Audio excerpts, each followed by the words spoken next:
Hello everyone, welcome to Knowledge Point. We are studying class 12th chemistry chapter number 3, that is electrochemistry. Last video lecture में हम लोगों ने galvanic cell की functioning देखी थी, how to design galvanic cell and how it functions.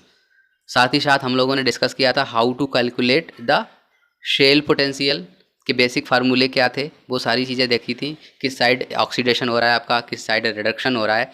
आज के video lecture में हम लोग कैलकुलेट करेंगे cell potential of galvanic cell, कि किस तरह से गैल्वेनिक सेल का सेल पोटेंशियल कैलकुलेट करते हैं, और जो दो हाफ सेल्स थे, oxidation half cell and reduction half cell, उन दोनों का इंडिविजुअल पोटेंशियल किस तरह से कैलकुलेट कर सकते हैं, वो सारी चीज़ आज के वीडियो लेक्चर में डिस्कस करेंगे। तो स्टार्ट करने से पहले आप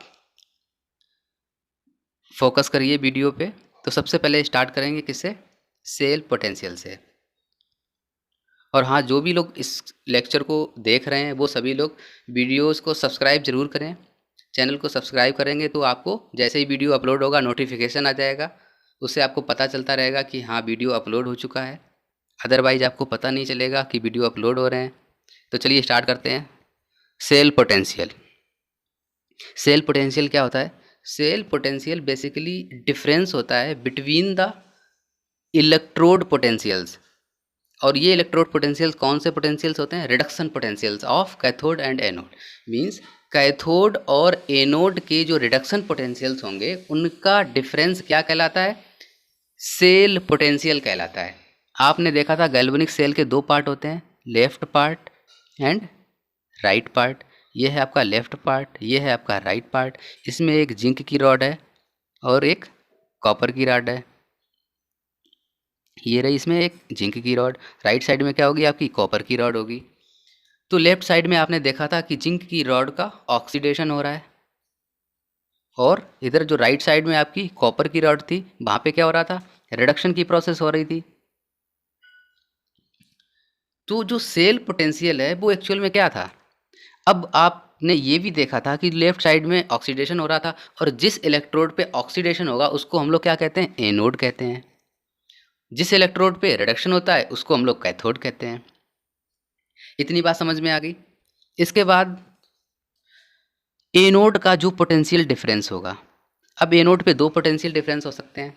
यहाँ पे ऑक्सीडेशन हो रहा है तो ऑक्सीडेशन पोटेंशियल होगा, बट रिडक्शन पोटेंशियल क्या होगा? रिडक्शन पोटेंशियल जस्ट अपोजिट होता है ऑक्सीडेशन पोटेंशियल के। तो यहाँ पे ऑक्सीडेशन हो रहा है तो ऑक्सीडेशन पोटेंशियल कैसा होगा? पॉजिटिव होगा। तो अगर हम बात करें कि जिंक का रिडक्शन पोटेंशियल कितना आएगा तो वो कैसा होगा? निगेटिव होगा। तो बेसिक डेफिनेशन क्या थी सेल पोटेंशियल की? वो थी कि difference between the electrode potentials. Means दोनों साइड के एनोड और कैथोड के रिडक्शन पोटेंशियल का जो डिफरेंस होगा उसको कहते हैं सेल पोटेंशियल। तो ई सेल क्या था? राइट साइड में जो भी आपका पोटेंशियल है, राइट साइड में क्या था आपका? कैथोड था। मींस कैथोड का रिडक्शन पोटेंशियल, कैथोड का रिडक्शन पोटेंशियल उसमें से माइनस करेंगे, किसको करेंगे? एनोड के रिडक्शन पोटेंशियल को माइनस करेंगे। और एनोड कहाँ पे? आपका लेफ्ट साइड में है। तो इसको क्या लिख सकते हैं? EMF of cell equals to EMF of right side minus EMF of left side. ये बात समझ में आ गई आपको कि सेल पोटेंशियल क्या होता है। और एक कंडीशन ऐसी हो सकती है, जो आपका सेल है उससे अगर कोई बाहरी सर्किट में करंट ड्रा ना हो रही हो तो उस समय जो सेल का पोटेंशियल होगा उसको आप क्या कहेंगे? ईएमएफ। ईएमएफ क्या होता है? Electromotive force. मींस किसी भी सेल का इलेक्ट्रोमोटिव फोर्स या ईएमएफ वो पोटेंशियल डिफरेंस होता है, वो या वो सेल पोटेंशियल होता है जिस समय सेल से कोई भी एक्सटर्नल करंट ड्रा नहीं हो रही होती है।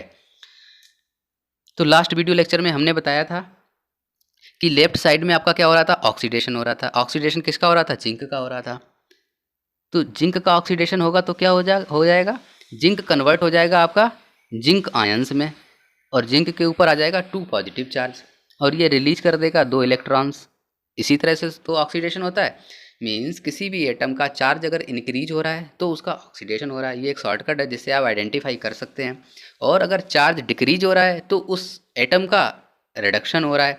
तो यहाँ पे जिंक कन्वर्ट हो रहा था किसमें? Zn2 पॉजिटिव प्लस 2 इलेक्ट्रॉन्स में। ये हाफ रिएक्शन देखिए आप, ऑक्सीडेशन हाफ साइकिल की। मींस जो सेल का हाफ पार्ट था, लेफ्ट पार्ट था, उसमें क्या ऑक्सीडेशन हो रहा था, इस वजह से इसको क्या कहते हैं, ऑक्सीडेशन हाफ रिएक्शन कहते हैं। और ये रिएक्शन क्या थी, जिंक कन्वर्ट हो रहा था आपका Zn2 positive ions plus 2 electrons में। राइट साइड में आपका क्या हो रहा था, रिडक्शन हो रहा था, तो इसको क्या कहते हैं, रिडक्शन हाफ साइकिल। और रिडक्शन किसका कर रहे थे आप, कॉपर आयंस का कर रहे थे, तो कॉपर के आयंस थे, Cu2 पॉजिटिव आयन था, टोटल चार्ज कितना था कॉपर आयंस पे, 2 पॉजिटिव। अब इन 2 पॉजिटिव जो चार्ज था एक कॉपर आयन पे, इन्होंने क्या किया, 2 इलेक्ट्रॉन्स गैन कर लिए। 2 इलेक्ट्रॉन गैन करने के बाद कॉपर का रिडक्शन हो गया, किस फॉर्म में, कॉपर सॉलिड फॉर्म में आ गया। तो इस तरह से ये कॉपर का रिडक्शन हो गया। तो ये किस तरह की रिएक्शन दिखेगी, Cu2 positive plus 2 electron equals to होगा आपका कॉपर सॉलिड के बराबर होगा। अगर इन दोनों रिएक्शंस को हम कंबाइन कर दें तो ये रिएक्शन इन कॉम्बिनेशन क्या कहलाएगी, ये कहलाएगी आपकी redox couples. Redox couples means reduction and oxidation couples, ठीक है। और ये दोनों जो हाफ सेल्स के रिएक्शंस हैं उनका कंबाइंड फॉर्म है। तो इसको कंबाइंड फॉर्म में आप देखिए, इसको ऐड करिए तो क्या होगा, 2 इलेक्ट्रॉन इस साइड दिख रहे हैं आपको, इसको इरेज कर लेते हैं एक बार। ये देखिए आप 2 इलेक्ट्रॉन ये दिख रहे हैं आपको लेफ्ट साइड में, 2 इलेक्ट्रॉन्स आपके राइट साइड में, ये कैंसिल आउट हो जाएंगे। तो यहाँ से क्या आ जाएगा आपका Cu2 positive plus Zns। Cu2 positive आपके पास क्या है, कॉपर के आयन है, प्लस जिंक सॉलिड फॉर्म में है, इस वजह से ये यस लिखा हुआ है, इक्वल टू क्या हो जाएगा आपका, कॉपर सॉलिड फॉर्म में होगा आपका, और जिंक के आयन्स मिल जाएंगे आपको। तो ये रिएक्शन देखिए आप क्यूमुलेटिवली क्या शो कर रही है, कॉपर आयन्स कॉपर में कन्वर्ट हो रहे हैं, मीन्स इसका रिडक्शन हो रहा है। यहाँ पे देखिए पॉजिटिव आयन्स कम हो रहे हैं, या आप कह सकते हैं जो पॉजिटिव चार्ज है कॉपर पे वो डिक्रीज हो रहा है। जिंक का जो पॉजिटिव चार्ज है वो बढ़ रहा है, तो जिंक का क्या हो रहा है, ऑक्सीडेशन हो रहा है। तो यहाँ से आपको क्या नज़र आया, यहाँ से आपको नज़र आया कि जिंक का ऑक्सीडेशन हो रहा है, ये रहा जिंक, इसका हुआ ऑक्सीडेशन, ये रहा कॉपर आपका, इसका हुआ रिडक्शन। तो ये रिएक्शन क्या कहलाती है, रेडॉक्स कपल, ठीक है। अब इसके बाद बात करते हैं कि गैल्वेनिक सेल को रिप्रेजेंट कैसे करते हैं। रिएक्शन के फॉर्म में या न्यूमेरिकली हर जगह फिगर बनाना आसान नहीं होता है, तो उसको शॉर्ट में किस तरह से रिप्रेजेंट करेंगे किसी भी इलेक्ट्रिकल सेल को, या आप कह सकते हैं गैल्वेनिक सेल को किस तरह से रिप्रेजेंट करते हैं। तो सबसे पहले देखिए आप, ये जो रिप्रेजेंटेशन लिखा हुआ है सेल का, इसमें सबसे पहले लेफ्ट पार्ट आएगा आपका, उसके बाद आएगा राइट पार्ट। इन दोनों के बीच क्या था, एक सॉल्ट ब्रिज था, लेफ्ट पार्ट और राइट पार्ट के बीच क्या था, एक सॉल्ट ब्रिज था। तो सॉल्ट ब्रिज को किस तरह से रिप्रेजेंट करते हैं, डबल लाइन से रिप्रेजेंट करते हैं।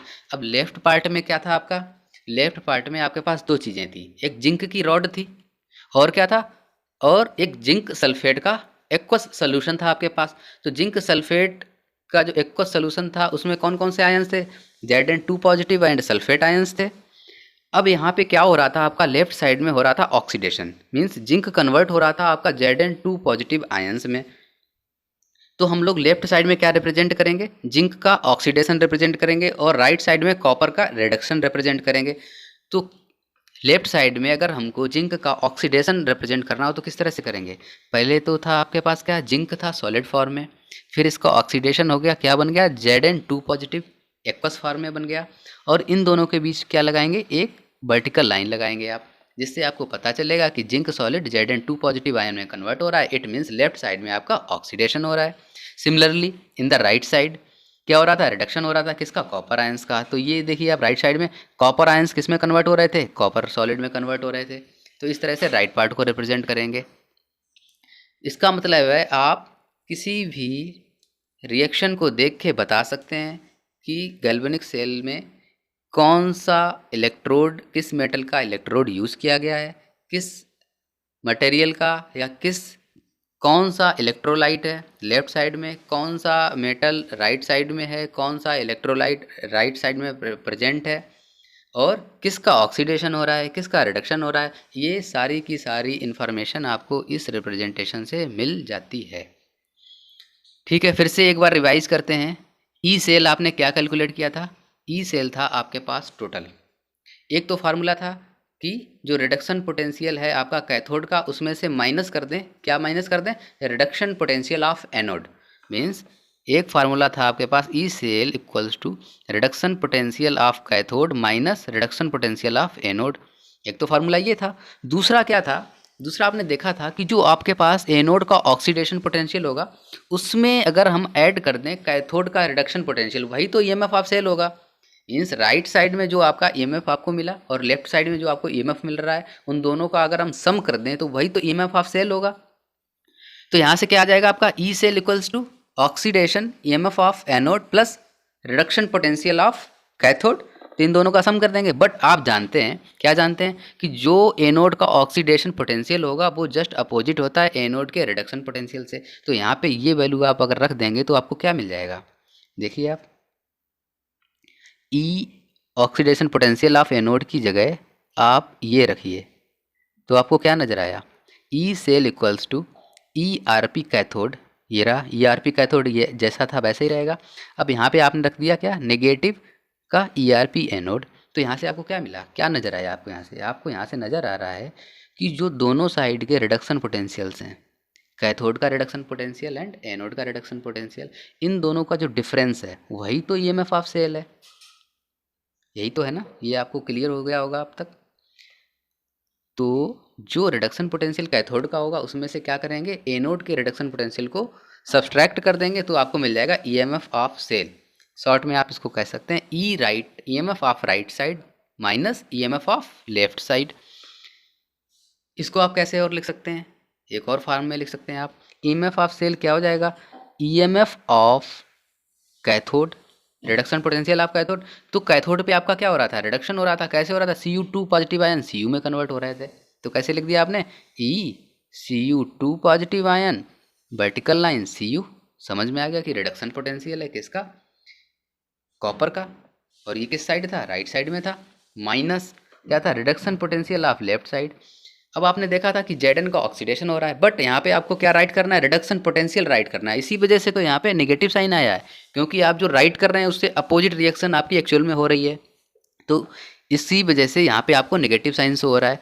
तो जिंक का रिडक्शन कैसे आप शो करेंगे, Zn2 पॉजिटिव कन्वर्ट हो रहा है जिंक में, तो ये इसको आप सब्सट्रैक्ट कर देंगे तो आपको क्या मिल जाएगा, ईएमएफ ऑफ सेल मिल जाएगा। तो यहाँ से ईएमएफ ऑफ सेल आपको क्या मिला, E copper 2 positive ions 1 vertical line copper minus कर देंगे EMF of Zn2 positive 1 vertical line Zn। ये क्या है, ये आपका स्टैंडर्ड फॉर्म में रिप्रेजेंट करता है कि कैसे आप ईएमएफ ऑफ सेल को रिप्रेजेंट करेंगे। आपको न्यूमेरिकल सॉल्व करने में ये फार्मूले जो हैं वो काफ़ी हेल्पफुल होने वाले हैं, और फार्मूले से ज़्यादा आपको कंसेप्ट हेल्पफुल होने वाले हैं। क्योंकि अगर आपका कंसेप्ट क्लियर होगा तो आपको फार्मूले रटने की ज़रूरत नहीं है, आप चीज़ों को समझिए, क्वेश्चन से आप ऑटोमेटिकली आंसर निकाल लेंगे अगर आपको कंसेप्ट पता है तो। बाकी आप कितने भी फार्मूले रट लीजिए, इसकी कोई गारंटी नहीं है कि आप क्वेश्चन को सॉल्व कर पाएंगे। बोर्ड में कर भी लेंगे तो आप कंपटीशन में नहीं कर पाएंगे। इस वजह से आप अपने कंसेप्ट क्लियर रखिए। दूसरी बात, आप इन जो लेक्चर्स हैं, हमारे वीडियो लेक्चर्स जो आ रहे हैं, इनको आप यूटिलाइज़ किस तरह करेंगे अपनी स्टडी में। जब भी आप वीडियो लेक्चर देखा करिए तो आप कॉपी और पेन को बंद रखा करिए। आप वीडियो को सिर्फ सुनिए, सुनने के बाद कंसेप्ट को समझने की कोशिश करिए। साथ ही साथ कंसेप्ट समझ में आ रहा है तो ठीक है, नहीं समझ में आ रहा है उसको पॉज करिए, बैक करिए, फिर सुनिए जब तक आपको समझ में ना आए। वीडियो से आपको कंसेप्ट समझ में आ गया, उसके बाद आप बुक उठाइए, बुक को रीड करिए, फिर देखिए कि जो बताया गया है वीडियो में उसी तरह से उसमें लिखा है, वो कॉन्सेप्ट आप वहाँ से क्लियर करिए। कोई कन्फ्यूजन है तो आप कमेंट करिए, नहीं तो फिर से वीडियो देखिए। जब आपका कॉन्सेप्ट क्लियर हो जाए फिर आप नोट्स बनाइए, फिर आप अपने नोट्स में राइट डाउन करिए कि किस तरह से आपको क्वेश्चन का आंसर अपने बोर्ड के एग्जाम में रिप्रेजेंट करना है, या आप कॉम्पिटिटिव एग्जाम्स की तैयारी कर रहे हैं तो आपको किस तरह से सोल्यूशन को कम समय में फाइंड आउट करना है। तो इस तरह से अगर आप वीडियो लेक्चर्स को यूटिलाइज करेंगे तो आपको ज़्यादा फायदा होगा, अदरवाइज आपको ज़्यादा बेनिफिट नहीं होगा। अगर आप इन चीज़ों को नोट करते जाएंगे तो उसका कोई फ़ायदा नहीं है। ये सारी चीज़ें बुक्स में भी लिखी हैं, अपना पर्पज़ है आपको समझ में आना चाहिए। अगर आपके कंसेप्ट्स क्लियर हैं तो आप कुछ भी कर सकते हैं, कोई भी क्वेश्चन सॉल्व कर सकते हैं। अगर आपके कंसेप्ट क्लियर नहीं हुए तो इनको नोट करने से कोई फ़ायदा नहीं है। आपको स्टडी मटेरियल नेट पे बहुत सारा मिल जाएगा, बुक्स मिल जाएंगे, लेकिन जो अल्टीमेट गोल है वो ये है कि आपको समझना है, आपको कंसेप्ट क्लियर करने हैं। नोट्स आप खुद से बनाने लग जाएंगे। आप क्वेश्चन देख के आपको आंसर याद नहीं करने पड़ेंगे, रटने नहीं पड़ेंगे। आपने क्वेश्चन देखा, आपके माइंड में आ जाएगा कि हाँ मुझे क्या क्या राइट करना है और किस फॉर्म में राइट करना है। चलिए पढ़ाई को कंटिन्यू रखते हैं। अब बात करते हैं कि मैथमेटिकली अगर आपको किसी हाफ सेल का इलेक्ट्रोड पोटेंशियल मेजर करना हो तो कैसे करेंगे। किसी भी सिंगल हाफ सेल का एब्सोल्यूट पोटेंशियल मेजर करना संभव नहीं है। हम क्या मेजर कर सकते हैं? हम मेजर कर सकते हैं potential difference, but absolute potential can not be measured at all. Absolute potential हम लोग मेजर नहीं कर सकते हैं, पोटेंशियल डिफरेंस मेजर कर सकते हैं। इस वजह से हम साइंटिस्ट्स ने क्या किया, उन्होंने एक ऐसी प्रोसेस को ईजाद किया, या कह सकते हैं आप एक ऐसा स्टैंडर्ड सेट किया कि जिसके कंपैरिजन में हम लोग क्या करते हैं, एब्सोल्यूट पोटेंशियल मेजर करते हैं। किसका? किसी भी हाफ सेल का। वो कैसे करते हैं? ये किसने दिया? ये IUPAC ने दिया। ये कौन डिसाइड करता है? ये IUPAC डिसाइड करता है। तो IUPAC ने एक दिया स्टैंडर्ड हाइड्रोजन इलेक्ट्रोड, और स्टैंडर्ड हाइड्रोजन इलेक्ट्रोड का जो पोटेंशियल था वो IUPAC ने 0 माना, और इस 0 के रेफरेंस में क्या मेजर किया? हाफ सेल का पोटेंशियल मेजर किया। मीन्स अभी क्या देखा था आपने कि हम लोग क्या मेजर कर सकते हैं? पोटेंशियल डिफरेंस मेजर कर सकते हैं। तो इस स्टैंडर्ड हाइड्रोजन इलेक्ट्रोड और जो एक हाफ सेल है, उन दोनों के बीच क्या किया? पोटेंशियल डिफरेंस मेजर कर लिया। बट जो आपका स्टैंडर्ड हाइड्रोजन इलेक्ट्रोड है उसका पोटेंशियल कितना माना गया है? 0 माना गया है। तो जब आप डिफरेंस लेंगे तो आपको क्या मिलेगा? जो हाफ सेल का एब्सोल्यूट पोटेंशियल है वही तो मिलेगा। तो इस वजह से जो वोल्ट मीटर पे रीडिंग आएगी वो क्या होगी? वो रीडिंग होगी आपकी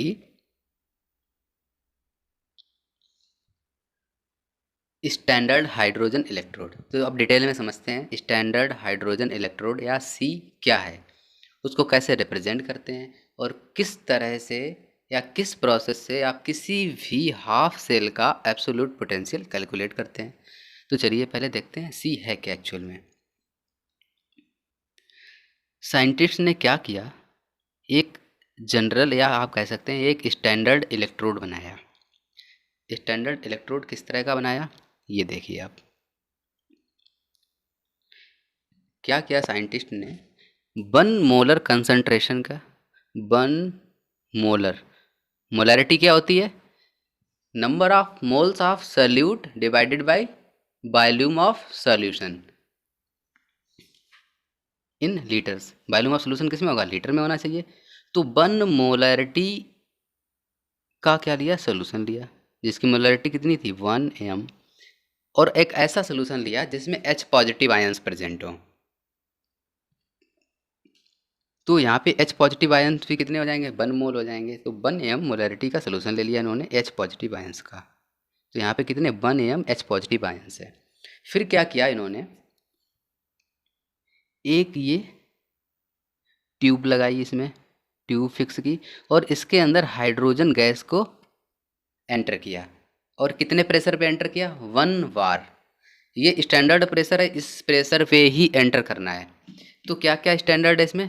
1 मोलैरिटी का सोल्यूशन है, और ऐसा सोल्यूशन जिसमें H पॉजिटिव आयंस प्रेजेंट हो, और इस ट्यूब के अंदर क्या किया? हाइड्रोजन गैस को 1 बार प्रेशर पे एंटर कराया। एंटर कराने के बाद क्या किया? यहाँ पे एक प्लैटिनम का मेटेलिक पार्ट इंसर्ट किया। ये पार्ट इसलिए इंसर्ट किया जिससे कि दोनों के बीच कंडक्शन बना रहा है। किसके किसके बीच कंडक्शन बना रहा है? H पॉजिटिव आयंस के बीच, और ये जो हाइड्रोजन गैस एंटर हो रही है इन दोनों के बीच कंडक्शन बना रहा है। मीन्स आपस में जो कॉन्टैक्ट है वो बना रहे। इंसर्ट करने के बाद एक यहाँ पे ये जो आपकी प्लेटिनम की मेटल की स्ट्रिप थी, इससे एक वायर को कनेक्ट किया और इसको बाहर ले लिया। ये बाहर क्यों ले लिया? ये बाहर इसलिए ले लिया कि जब आप एक किसी भी पार्ट का, आपने गैल्वेनिक सेल में क्या पढ़ा था? 2 पार्ट थे, लेफ्ट पार्ट था और राइट पार्ट था। अब मान लो आपको लेफ्ट पार्ट का या जो जिंक का ऑक्सीडेशन हो रहा था उस हाफ पार्ट का एब्सोल्यूट पोटेंशियल कैलकुलेट करना हो, तो आप क्या करेंगे? उस हाफ सेल को इस स्टैंडर्ड हाइड्रोजन इलेक्ट्रोड के साथ क्या कर देंगे? कनेक्ट कर देंगे। तो इस तरह से ये क्या है? कंप्लीट सेल बन जाएगी। और इसका क्या कैलकुलेट कर लेंगे? इसका कैलकुलेट कर लेंगे potential difference. Potential difference calculate करने के बाद आपको क्या पता चलेगा? अब मैंने आपको बताया था जो ये सी है इसका पोटेंशियल साइंटिस्ट्स ने 0 पे सेट कर रखा है। मीन्स इसका माना हुआ है कि इसका 0 ही है। तो जब आप पोटेंशियल डिफरेंस निकालेंगे तो आपका आंसर में क्या आएगा? आपका आंसर में आएगा जो हाफ सेल का एब्सोल्यूट पोटेंशियल है वही क्या हो जाएगा? आपका पोटेंशियल डिफरेंस हो जाएगा सेल का। तो जो आपको वोल्ट मीटर पे रीडिंग मिल रही होगी वो एक्चुअल में क्या होगी? वो एक्चुअल में होगी आपकी हाफ सेल का एब्सोल्यूट पोटेंशियल होगा। देखते हैं कैसे मेजर करते हैं। ये रहा आपका स्टैंडर्ड हाइड्रोजन इलेक्ट्रोड। इसके स्पेसिफिकेशंस देख लेते हैं एक बार। हाइड्रोजन गैस का जो प्रेशर होगा वो ऑलवेज 1 बार होगा, नो डाउट। दूसरा क्या होगा, कंसंट्रेशन कितनी होगी, कंसंट्रेशन ऑफ हाइड्रोजन आयन जो होगी वो होगी 1 मोलर। प्रेशर होगा 1 बार। इसमें एक चीज़ और याद रखनी है आपको, जो टेम्परेचर लेंगे वो ऑलवेज लेंगे 298 केल्विन। ये इंपॉर्टेंट है। आपको टेम्परेचर कितना लेना है यहाँ पे, स्टैंडर्ड टेम्परेचर इज 298 केल्विन। ठीक है। अब क्या करते हैं, अब मान लो आपको कैलकुलेट करना है लेफ्ट हैंड साइड का, मीन्स जो आपकी लेफ्ट हैंड साइड की हाफ सेल है उसका एब्सोल्यूट पोटेंशियल आप कैलकुलेट करना चाहते हैं या आप मेजर करना चाहते हैं, या आप कह सकते हैं ईएमएफ मेजर करना चाहते हैं। तो आप कैसे करेंगे, तो आप क्या करेंगे, लेफ्ट पार्ट में क्या था आपका, यहाँ पे एक ZnSO4 का सोल्यूशन था, ZnSO4 का सोल्यूशन रखा हुआ था। जिंक की एक राड डिप की आपने इसमें, Zn की राड थी। Zn की रॉड से क्या हो रहा था, Zn2 पॉजिटिव आयन सोल्यूशन में आ रहे थे और यहाँ पे क्या आ रहा था, 2 इलेक्ट्रॉन्स आ रहे थे। मीन्स जो ये जिंक की राड थी वो निगेटिवली चार्ज होती जा रही थी और यहाँ पे जिंक का ऑक्सीडेशन हो रहा था। ऐसे ही तो हो रहा था। अब आपने क्या किया, ये लेफ्ट साइड का है और हमें इसका ही ईएमएफ मेजर करना है। इस लेफ्ट साइड का जो ये इलेक्ट्रोड था इसको कनेक्ट कर लिया आपने सी से, स्टैंडर्ड हाइड्रोजन इलेक्ट्रोड से कनेक्ट कर लिया और बीच में आपने ये क्या किया, high resistance volt meter connect कर दिया। ये वोल्ट मीटर क्या करेगा, इन दोनों के बीच का पोटेंशियल डिफरेंस मेजर करेगा। यहाँ पे क्या था, आपने देखा था 1 मोलर हाइड्रोजन आयन कंसंट्रेशन लिए, हाइड्रोजन गैस को 1 बार प्रेशर पे इंसर्ट कराया गया है या पहले एंटर कराया गया है। प्लेटिनम मेटल का क्या है, कांटेक्ट है दोनों के बीच में, किसके किसके, गैस और H पॉजिटिव आयंस के बीच में, और इसको ये इस तरह से वोल्ट मीटर से कनेक्ट कर दिया। ये आपका देखिए साल्ट ब्रिज, ये एज इट इज़ कनेक्ट रहेगा, salt bridge as it is connect रहेगा, so that our solutions can be neutralise on both sides. अब यहाँ पे क्या हुआ, जो हमारा लेफ्ट पार्ट था किसका, गैल्वेनिक सेल का, वो यहाँ पे क्या हो गया, राइट पार्ट बन गया। और लेफ्ट में क्या आ गया, लेफ्ट में आ गया आपका सी, मीन्स स्टैंडर्ड हाइड्रोजन इलेक्ट्रोड। अब ये भी स्टैंडर्ड है, जो स्टैंडर्ड हाइड्रोजन इलेक्ट्रोड है या जो आपका सी है वो हमेशा लेफ्ट साइड में ही रखा जाएगा, और जिस हाफ सेल का आपको ईएमएफ मेजर करना होगा उसको आप हमेशा कहाँ रखेंगे, उसको आप हमेशा राइट साइड में रखेंगे। ठीक है, रख लिया आपने। अब आप देखिए इन दोनों के बीच में जो पोटेंशियल डिफरेंस होगा जो आप मेजर करेंगे वोल्ट मीटर से, वो कितना होगा।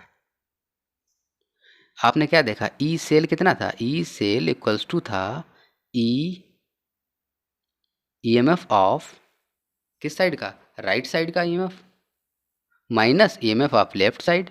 यही तो देखा था आपने, राइट साइड में क्या था, कैथोड का जो रिडक्शन पोटेंशियल था उससे माइनस करते थे।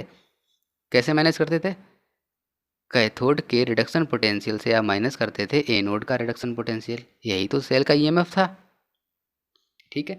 अब यहाँ पे हमने क्या किया है, सी से कनेक्ट किया हुआ है, तो जब भी हम स्टैंडर्ड इलेक्ट्रोड से कनेक्ट करेंगे तो हमेशा जो हमारे नोटेशंस होंगे ईएमएफ के उनमें हम क्या लगा देंगे, 0 लगा देंगे, या कह दें स्मॉल ओ लगा देंगे। ये रिप्रेजेंट करता है स्मॉल ओ कि हमारा जो ईएमएफ है वो स्टैंडर्ड ईएमएफ है। ठीक है, तो चलिए देखते हैं कैलकुलेट कैसे करेंगे। आपके पास क्या था, EMF of cell equals to reduction potential of cathode minus reduction potential of anode, और ये 0 जो दिख रहा है वो ये डिनोट कर रहा है कि आप स्टैंडर्ड वैल्यूज़ को मेजर कर रहे हैं। ठीक है, यहाँ से क्या आ जाएगा, जो आपके साथ सामने सेल प्रेजेंट है, ईएमएफ ऑफ सेल, यहाँ पे क्या था, राइट साइड, राइट साइड में आपका क्या हो रहा है, देखिए आप राइट साइड में Zn2 पॉजिटिव Zn में कन्वर्ट हो रहे हैं। एक्चुअल में क्या हो रहा था, ऑक्सीडेशन हो रहा था, बट आपको क्या लिखना है यहाँ पे, रिडक्शन पोटेंशियल लिखना है। तो रिडक्शन पोटेंशियल लिखने की वजह से आपने क्या लिखा, EMF Zn2 positive single line Zn minus कर देंगे, क्या माइनस कर देंगे, लेफ्ट साइड को। लेफ्ट साइड में क्या हो रहा है, देखिए आप H पॉजिटिव आयन किस में कन्वर्ट हो रहे हैं, हाइड्रोजन गैस में कन्वर्ट हो रहे हैं। ये कहाँ से आया, ये इस फार्मूले से आया। यहाँ पे देखिए आप reduction potential of cathode minus reduction potential of anode, तो यहाँ से क्या आया, यहाँ से आ गया आपके पास E Z N two positive single line Z N minus E H positive single line H two, यही तो आ गया। बट आपने एज ए स्टैंडर्ड क्या माना हुआ है, आपने माना हुआ है कि जो इसका ईएमएफ होगा, मीन्स जो सी का ईएमएफ है, सी का ईएमएफ ऑलवेज कितना होगा, ये होगा ऑलवेज जीरो। तो जीरो होगा तो इसको आप क्या रख देंगे, जीरो पुट कर देंगे। तो यहाँ से क्या आ जाएगा, ईएमएफ ऑफ सेल कितना आ गया, ईएमएफ ऑफ सेल आ जाएगा आपका ईएमएफ ऑफ राइट पार्ट आ गया। और जो ईएमएफ ऑफ राइट पार्ट होगा वही तो वोल्ट मीटर की रीडिंग होगी। भी वोल्ट मीटर आपका क्या शो कर रहा है, वोल्ट मीटर दोनों के पोटेंशियल डिफरेंस को ही तो शो कर रहा है। इन दोनों के बीच जो पोटेंशियल डिफरेंस होगा वही तो वोल्ट मीटर पे आएगा। अब डिफरेंस वोल्ट मीटर पे आया है, बट एक साइड आपकी जीरो है, तो इट मीन्स यहाँ पे जो पोटेंशियल होगा वही तो वोल्ट मीटर पे शो कर रहा होगा। तो इस तरह से आपने क्या किया, स्टैंडर्ड हाइड्रोजन इलेक्ट्रोड को किसी भी हाफ सेल से कनेक्ट करने के बाद वोल्ट मीटर पे आपको सीधे सीधे क्या मिल जा रहा है, उस हाफ सेल का ईएमएफ मिल जा रहा है। तो ये प्रैक्टिकली क्या किया गया, ये मेजर किया गया डिफरेंट डिफरेंट मेटल्स को डिफरेंट डिफरेंट इलेक्ट्रोलाइट में डिप करने के बाद साइंटिस्ट ने क्या किया, ये जो स्टैंडर्ड इलेक्ट्रोड पोटेंशियल्स थे वो मेजर किए और उनकी एक लिस्ट बनाई, जिसको कहते हैं, उस लिस्ट को क्या कहते हैं, इलेक्ट्रोकेमिकल सीरीज़, और वो आपकी बुक में दी गई है।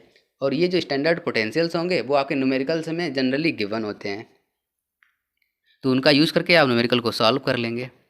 तो ये इस तरह से क्या है, वोल्ट मीटर की रीडिंग ने क्या बता दिया, वोल्ट मीटर की रीडिंग ने आपको बता दिया हाफ सेल का ईएमएफ, और यही अपना पर्पस था। इसी तरह से क्या करेंगे, दूसरी हाफ सेल को कनेक्ट कर लेंगे और उनके बीच का जो पोटेंशियल डिफरेंस है वो आपको वोल्ट मीटर पे शो कर देगा, और वोल्ट मीटर आपको क्या बता देगा, एब्सोल्यूट ईएमएफ बता देगा ऑफ दैट हाफ सेल। तो इस तरह से किसी भी हाफ सेल का ईएमएफ जो है वो कैलकुलेट या मेजर किया जाता है by using the standard hydrogen electrode. Standard hydrogen electrode एक स्टैंडर्ड इलेक्ट्रोड है जिसका जो ईएमएफ है वो साइंटिस्ट ने माना है कि जीरो ही होगा, ऑलवेज जीरो होगा, और उसके रेफरेंस में हम लोग मेजर करते हैं सभी जो भी हाफ सेल्स होंगे उनका एब्सोल्यूट पोटेंशियल, या आप कह सकते हैं उनका ईएमएफ। तो आज के वीडियो लेक्चर में इतना ही। नेक्स्ट वीडियो लेक्चर में जो भी रिमेनिंग पार्ट्स हैं आपके इस चैप्टर के इलेक्ट्रोकेमिस्ट्री के, मोस्ट प्रोबेबली नेक्स्ट पार्ट में आपका ये चैप्टर फिनिश हो जाएगा, उसके बाद हम लोग सॉल्व करेंगे न्यूमेरिकल्स। Thank you.